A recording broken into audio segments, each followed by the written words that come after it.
All right, everybody, welcome to another deep dive. You ready for this one? Absolutely. Raring to go. Today, we're heading to the Andes Mountains. To a pretty spectacular destination. It is. We're talking about Machu Picchu. Ah, Machu Picchu. Yeah, I mean, everyone's seen the pictures, right? Ruins on top of a mountain, kind of shrouded in that mist. So iconic. Iconic is the right word. But what do those pictures, what do they not tell us? What are we missing when we just see those glossy travel photos? Exactly. There's always more to the story. There is. And how did a city even get built like that up there? I mean, it's incredible. It really is a marvel of engineering. It is. And luckily for us, we've got some really cool stuff to work with today. We've got these excerpts from the Spanish Wikipedia page, freshly translated, of course. Nice. And this really in-depth article from boletamachu.com. Excellent source. So yeah, buckle up, everyone, because this deep dive is about going past those, lost city headlines you always see. Getting into the nitty-gritty. Exactly. We're going to try to understand Machu Picchu on its own terms. I like it. Uncovering the real story. Exactly. And to kick things off, when we think about Machu Picchu, we think Incas, right? Those incredible builders. But it turns out that's just one part of a much longer story. Oh, absolutely. What's fascinating is, we picture those Inca stone walls, that iconic image of Machu Picchu. But the story goes back, well, millennia. I mean, there's evidence pointing to the Marcaville culture living in this region as far back as 3000 BC. Wait, 3000 BC? Hold on. That's older than the pyramids. You got it. It predates the pyramids of Egypt. Wow. Okay, so we're not talking about some brand new city here. It's a place that's got layers upon layers of history. Layers upon layers, absolutely. What else do we know about this really early period? Well, and this is fascinating. They recently discovered a Wari tomb near Machu Picchu. A Wari tomb? Yeah. The Wari civilization, they actually predate the Incas. So it just adds another, thread to this incredibly rich tapestry of history in that region. It wasn't just, an empty spot on the map until the Incas showed up. So much going on there before the Incas even came on the scene. It really makes you wonder, right? What drew people to this specific spot for thousands of years. But speaking of the Incas, I mean, they did create an empire there, and we probably should give them their due. Absolutely. A remarkable civilization. They really were. For anyone listening who maybe needs a little refresher, what made the Inca civilization so remarkable? What set them apart? Well, imagine this. A civilization not just living in, but thriving in one of the most challenging landscapes on Earth. The Andes are no joke. No joke at all. Yeah. And the Inca, they were masters of their environment. Take their road system, for example. Oh, the roads, legendary. Legendary is the right word. Their road system would have made the Romans jealous, honestly. We're talking about a network that potentially spanned 40,000 to 60,000 kilometers. Wait, how is that even possible? That's circling the globe? And all through the Andes? Through the Andes, up mountains, down mountains, across deserts. It's unbelievable. And they did it all to connect this vast empire. It was the backbone of their civilization, enabling communication, trade, moving their armies. Okay, yeah, that's some serious commitment to infrastructure. Absolutely. And then there's their architecture, too. I mean, we look at Machu Picchu and we're blown away. But you see Inca buildings all over the place, often built without any mortar, by the way, and they've endured earthquakes for centuries. Yeah, and they're still standing. Still standing. You can't pull that off if you don't know what you're doing. Not at all. They were masters, incredibly skilled engineers and craftspeople. It makes you wonder what was going through their heads. Right. And let's not forget their agriculture. I mean, they had these ingenious irrigation systems, terraced farming techniques called Andines. I love that word. That transformed these steep Andean slopes into these fertile fields. Yeah, I've seen photos of those. They're incredible. It's how did they even make that happen? It's remarkable.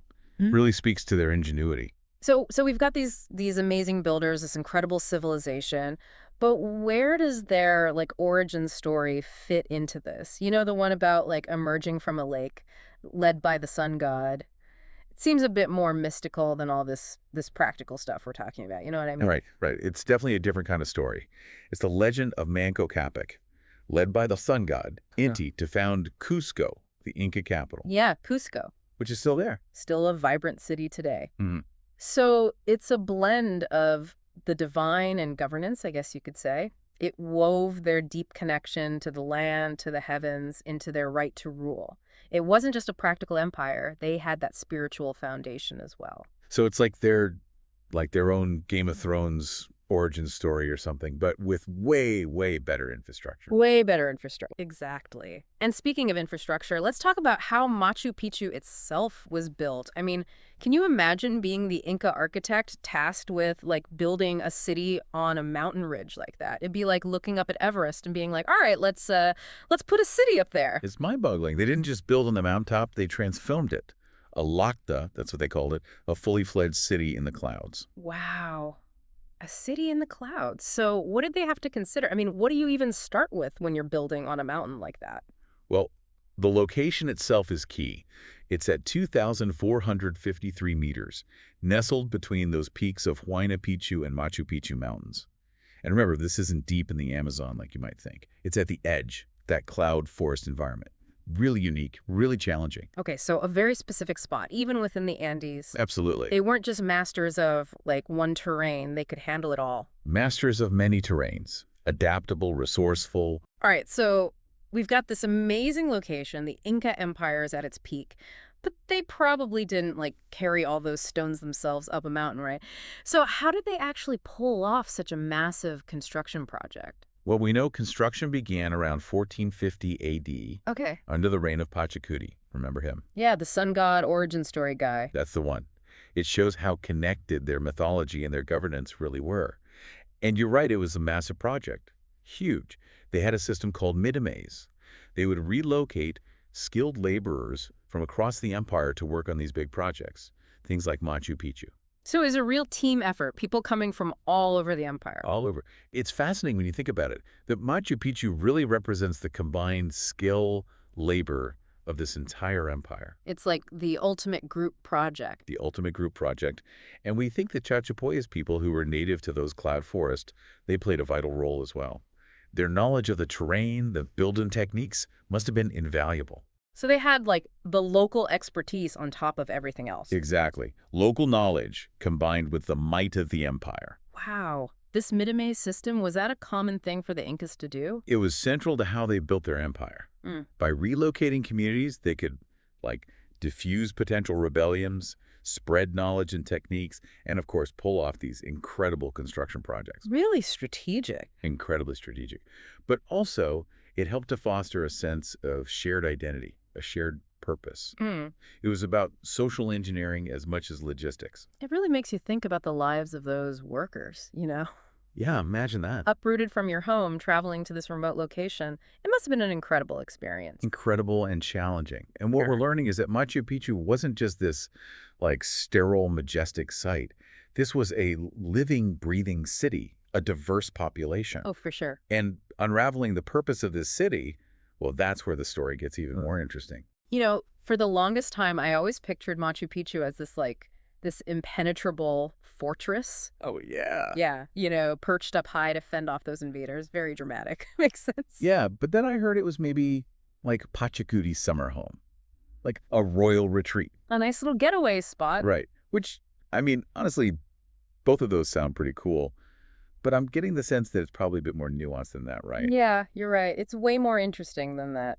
You see, as archaeologists have learned more about Machu Picchu, those early theories, they haven't really held up. Oh, really? Yeah, the evidence seems to point to Machu Picchu as more of a religious and ceremonial center, Interesting. a place that was deeply, deeply connected to the Inca beliefs, their spirituality, their relationship with the cosmos. Okay, that makes sense, right?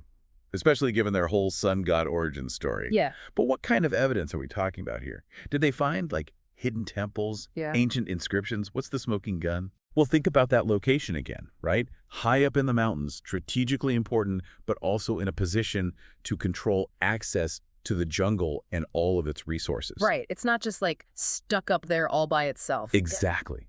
They weren't isolated. It was a nexus point, right? This wasn't just about defense or even just, retreating. It was about controlling these vital trade routes, the resources that had spiritual significance to them. So it's a religious center, it's strategic, but people had to live there. Right? Yes. I mean, what was daily life like in Machu Picchu? Was it all like rituals and ceremonies all the time, or did they have like markets, festivals, maybe like llama parades? I need to know these things. Okay, so based on what archaeologists have uncovered, Yeah. we can kind of paint a picture of what daily life might have looked like. And it's kind of both practical and really vibrant. We think that somewhere between 300 and 1,000 people lived within Machu Picchu's walls. Okay, so a decent-sized city. Yeah, not huge, but not tiny either. And here's the thing, it wasn't just an elite enclave. We find evidence of elite residences, yes, but also commoner dwellings too. So a complex social structure probably mirroring Inca society more broadly. Oh, wow. You can't have a city without the farmers and artisans, the people who actually keep the lights on, right? Exactly. Everyone played a part. Speaking of keeping the lights on, you mentioned temples earlier. What were those like? Oh, they're incredible. The Temple of the Sun, for example, it's incredible. It's precisely aligned with the June solstice. Get out. Yeah, the sun's rays just perfectly illuminate the interior. It's this incredible display of like light and shadow. Really shows their astronomical knowledge and their architectural precision. Okay, see, that's what I'm talking about. A little bit of astronomy mixed in with your city planning. Mm. Were all the temples dedicated to the sun god? Or did they have other, deities? Oh yeah, they had others. There's the Temple of the Moon, for example, which was dedicated to kind of the feminine aspects of Inca cosmology. Oh, interesting. Yeah, and it's not actually on the main site that we typically picture when we think of Machu Picchu. It's nestled on a nearby peak. Wait, hold on. The Temple of the Moon is on a different peak. Yeah. So Machu Picchu is even bigger than those classic photos then? It extends beyond that iconic central area. It's really quite something. Wow. And then there's the Temple of the Three Windows, very descriptively named. For the three windows? For the three windows. But the construction is incredible. You have these massive stone blocks, some of them weighing tons, fitting together perfectly, like a giant jigsaw puzzle. It's mind-blowing what they could do without, you know, modern tools and technology. Absolutely. It makes you wonder, did they have any idea, right, that what they were building would last for centuries? Centuries, yeah. It's incredible. And, of course, we can't forget the Intihuatana. You familiar with that one? Refresh my memory. So it's this carved stone, and it's believed to have been used for astronomical observations, maybe ceremonies. Some scholars think that it was used to, like, symbolically tie the sun to the earth, which highlights, again, that Inca relationship with the cosmos and their desire to keep everything in balance. Keep those heavens in check. Got to keep that sun on a tight leash. Right. Who knows what would happen otherwise? But even empires, as impressive as the Incas, well, they don't last forever. Sadly, no. What happened? Did conquistadors find it? What happened? Well, the decline of Machu Picchu is really directly tied to the fall of the Inca Empire itself. Makes sense. Think back to the Spanish conquest in the 1530s. A turbulent time. Understatement. It was a period of upheaval, resistance. The Inca, under Manco Inca, they retreated to Vilcabamba, their stronghold. And from there, they waged a guerrilla war against the invaders. Oh, wow. So while Pizarro and his conquistadors were busy, like, melting down all that Inca gold, Machu Picchu was just kind of, like, fading into the jungle, totally Right. forgotten. That's what a lot of people think. But it's not entirely true. There are actually Spanish documents that mention farmers from the nearby town of Ollantaytambo paying tribute that originated in Machu Picchu. So the Spanish knew it was there. They knew. They knew it was there, and they just, like, didn't bother to go up and conquer it or loot it or... That doesn't seem very conquistador-y, does it? Well, remember, their main motivations were gold, riches, getting rich quick. And Machu Picchu, for all its splendor, didn't really hold much economic value for them. It was hard to get to. Mm. And frankly, there were easier pickings elsewhere. So this incredible city, this testament to Inca ingenuity, it was ignored because it, didn't have enough bling. Basically. Almost tragic in a way, right? It's almost more tragic than them finding it and destroying it, I think. I know, it's that clash of cultures, that clash of values. Yeah. What the Inca prized, that spirituality, that connection to the land, the craftsmanship, it meant nothing to the conquistadors. It's really a shame. And that kind of brings us up to the early 20th century and the man who is often credited with Machu Picchu's discovery. Hiram Bingham, our Indiana Jones of the Andes. Right, well, not so fast. We've got that name right. Scrawled on the wall. 1902. Ah, yes, Agustin Lizarraga. Our man, leaving his mark. So who was this guy? How'd he get there before Bingham? Lizarraga was a local farmer. Knew that region like the back of his hand, probably even better. And that signature, that was like his way of marking the spot. Like, hey, been there, done that. Exactly. A tangible piece of evidence that, throws a wrench in that whole lost city narrative. It's like the original Instagram check-in. There you go. but way more impressive, obviously. So Lazaro goes there first, but Bingham gets his name in all the history books. How'd that happen? Well, we got to remember, Bingham didn't exactly go it alone. He was led there, guided by locals, including, Lizarga Oh, himself. okay. Okay. There's even a story about this young boy, Pablo Richarte, who led Bingham through, like, the final stretch of really dense vegetation to get to the heart of the ruins. See, this is what I love. It's like behind every great discovery, you've usually got this whole network of, local knowledge that made it possible. History is rarely as straightforward as those textbooks make it seem. Absolutely. Reminds us to look beyond the singular narrative, consider all those contributions that are, often overlooked. So if Bingham wasn't like the lone discoverer, what was his role then? Was it just hype? Or did he actually contribute something meaningful to all this? No, he definitely played a role.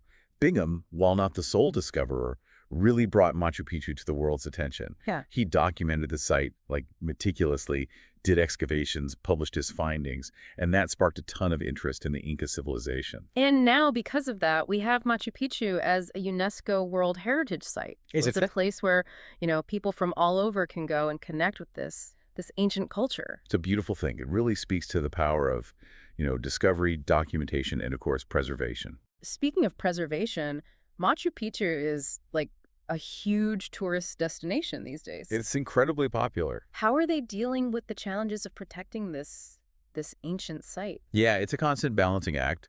Tourism is, essential for Peru's economy, but the sheer number of visitors, it can take a toll. So they're constantly working to manage that foot traffic, monitor the environment, make sure that it's going to be there for generations to come. It's like that saying, right? We don't inherit the earth from our ancestors, we borrow it from our children. We have a responsibility to treat these places with respect, not just as tourist attractions, but as like windows into the past. Beautifully put. Couldn't agree more. And speaking of treating treasures with respect, there was actually a really positive development recently.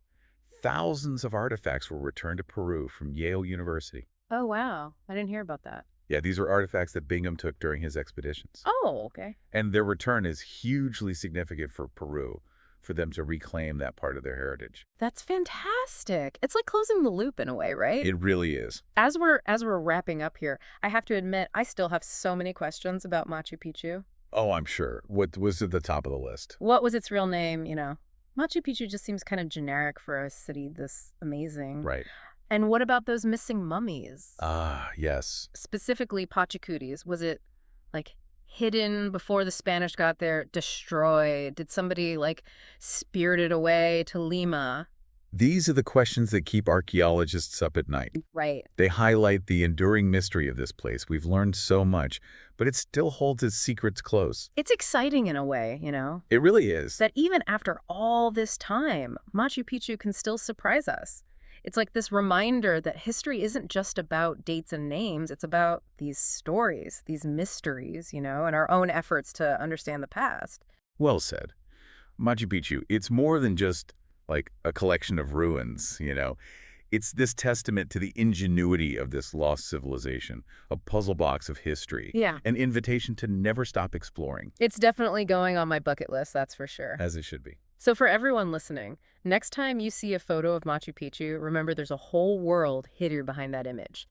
Emperors, astronomers, skilled workers, forgotten farmers, empires lost, mysteries still waiting to be uncovered. It's an incredible story, and we've only just scratched the surface. Thanks for joining us for this deep dive. It's been a pleasure. Until next time.